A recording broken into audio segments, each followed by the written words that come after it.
You've been negotiating with yourself about alcohol for a while now. You've thought about it, prayed about it, and promised yourself you'd cut back. And somehow summer is here and nothing has changed.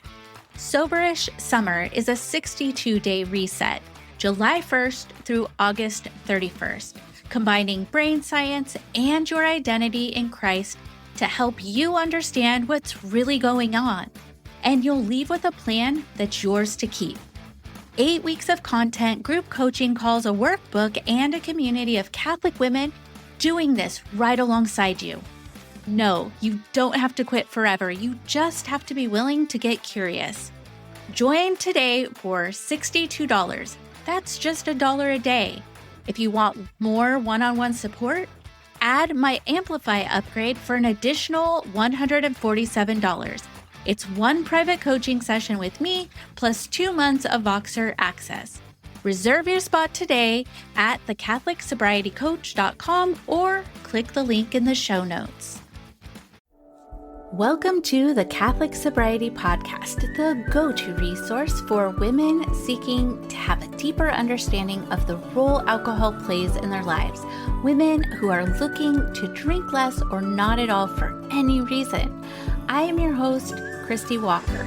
I'm a wife, mom, and a joy-filled Catholic, and I am the Catholic Sobriety Coach, and I am so glad you're here.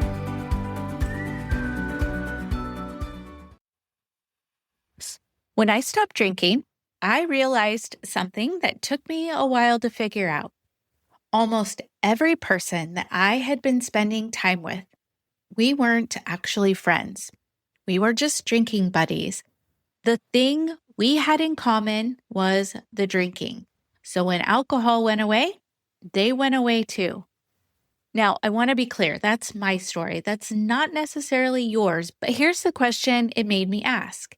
If I had to have a drink in my hand to enjoy being around those people, were we actually connected?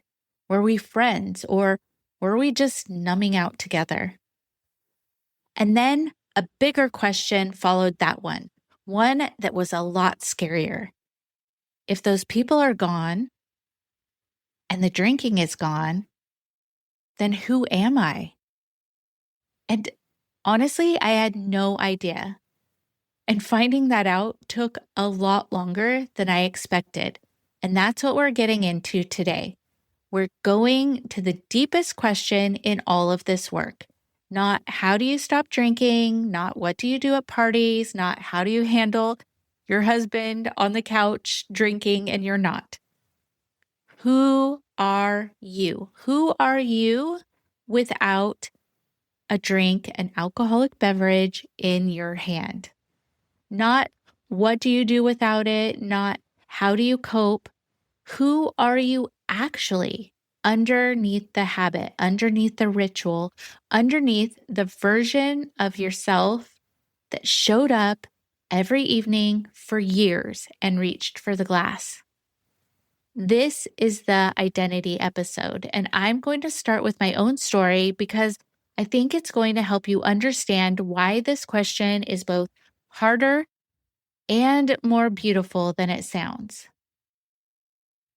So if you've listened to my previous podcast episodes, you know that I started drinking when I was 16 and I drank until I was 23. 7 years, which may not seem like a long time, but it means the entirety of my late adolescence and early adulthood, the years when most people are figuring out who they are, what they like, and how to show up in the world, I spent in a blur. So when I got sober, I didn't just have to stop drinking. I had to figure out who I actually was. And to be quite honest, I had no idea. I thought I was the social one, the party girl, the one who was always out dancing, always up for it, surrounded by people. That was my identity, or at least that's what I thought at the time. But it really wasn't me.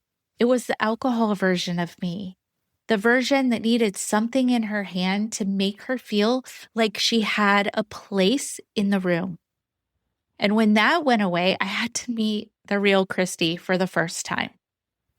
I know that sounds ridiculous, but it's so true. And here's what surprised me. Christie, she was quiet. Not shy exactly, but selective. She didn't actually love crowds or bars or being the center of attention. She loved one-on-one conversations, really getting to know one person rather than working a room. She was happiest at home with people that she genuinely loves. She could talk to anyone, but she was most herself with almost nobody. Her family, a very small circle of friends, and the people who knew her all the way through. She was the person at a party who noticed the one in the corner who seemed a little lost, the one who was maybe on the outside of the group or a little misunderstood, and wanted to go and talk to that person instead of the loudest one in the room. That was me.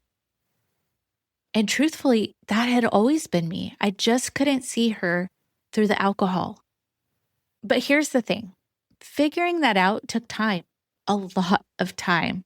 I was well into my mid-20s, probably 3 years sober before I even started to get a clear picture of who I was.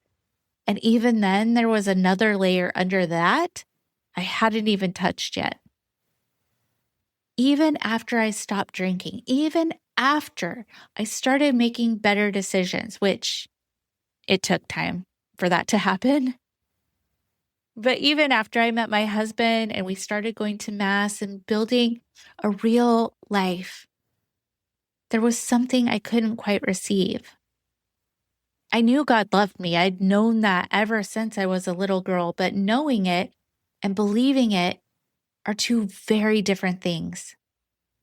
I always felt like I was on the outside of God's family. Like I knew He existed, He was good, but somehow I didn't quite count. I was too far gone, too much history, too many times of not listening, of thumbing my nose at the Lord, of doing my own thing. Like, I've got this, I don't need you. I wasn't like the people in the pews on Sunday morning that had some kind of access to Him that I could not tap into. And I thought that I probably never would. I went to Mass because it was right, because I owed God my life and I knew it. But belonging to Him, being truly His, that felt like something that was for other people, not for me. And then something happened that started to change that. I had been praying for years, honestly, for a husband. And I didn't just pray vaguely, I got specific. I wrote it in my journal, exactly the kind of man I was hoping for. And I watched God say no to relationship after relationship that I was convinced was the one. I was sure of it.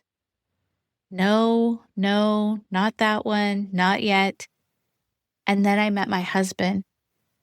And I looked at him and I looked at what I had written in my journal and I thought, oh my goodness, that's him. That's exactly him. God had read my journal. Of course he did. God had been listening the whole time. And every no along the way had been protecting the yes that was coming. That was the first crack in the wall. That was the first real sense that maybe I wasn't on the outside after all. And then we had our older boys, our twin boys, after 2 years of trying, because I like to say I prayed so hard, God gave me two. And we started going to Mass together as a family, and I found a women's fellowship at our parish. It was older women mostly, beautiful women, encouraging, loving, and we did a book study on the Father's love. And something in me started to soften. And then I started co-coordinating a Walking with Purpose Bible study. It's a Catholic women's Bible study. And I started doing that with two of my friends at our parish. And through Lisa Brennikenmeyer, the founder, through her writing, through years of that study, and we'll actually be going on 10 years this fall, I started to actually receive what God had been saying all along. You are mine. I called you by name. You were never on the outside. It wasn't a lightning bolt moment. It was slow, a decade of slow. But that's actually the most honest thing I can tell you, because I think that's how it works for a lot of us. Now, your story is probably a lot different than mine. You didn't necessarily spend 7 years drinking your way through your identity formation years. You're likely older, more established, more put together on the outside. You likely have a career or a business, a marriage, children, a faith life, a homeschool, a variety of things. You go to mass, you show up for your people, volunteer. But I want to ask you something. Do you know who you are without the wine? Not what you do, not how you function, but who you are, what you actually like, how you actually want to spend your time, what brings you alive when there's nothing to take the edge off and nowhere to hide. Because here's what I see with my clients when they start this work. They think they're going to lose something. They think that they're going to lose their ability to relax, and that the only way they know how to come down from the day is that glass of wine. And without it, they'll just be wound tight forever. They think that they're going to lose their fun, that they'll become a wet blanket, the boring one, the one who makes everyone else feel weird. And then something unexpected happens. The noise stops. That chatter, the constant mental negotiating about when they can have it and how much and whether they should and how to hide it and how to explain it. If you experience that, you know it's exhausting. That relentless inner conversation, it just starts to quiet. And in the quiet, they start to hear something that they hadn't heard in a long time. Themselves. One of the most common things that I hear from women on the other side of this is, I didn't realize how much time and energy I was spending on something that I didn't even want to be doing anymore. I wasted so much time. Not just the drinking, the thinking about the drinking, the planning around it, the recovering from it, and the managing of it. And when that's gone, there's so much space to figure out who you actually are, what you actually like, and what the Lord is calling you to. Now, here's something I want you to understand about identity and habit. Your brain doesn't just get addicted to substances. It gets addicted to the self-stories, the narrative that you've been telling about yourself. I'm the fun one. I'm the one who needs wine to relax. I'm the one who can't do events sober. That story has neural pathways just like any other habit, and it runs automatically. And it feels so true because you've thought it so many times. But a self-story is not the same thing as the truth. And here's where faith does something that neuroscience alone cannot do. Neuroscience can tell you that your self-story is a trained pattern that can be retrained. That's true. It's helpful, but it can't tell you what to replace it with. It can't tell you who you actually are at the deepest level. But God can. And He already has. You are not the woman who needs wine to relax. You are not the woman who can't be fun without a drink. You are not too far gone, too much history, too complicated to be part of his family. You are a beloved daughter of the King of Kings, made in his image, called by name, known completely, and loved without condition. Those aren't just nice words. That's your actual identity, the one that was true before you picked up the first drink.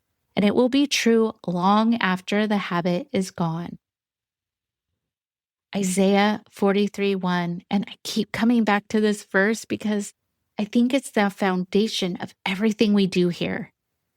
Fear not, for I have redeemed you.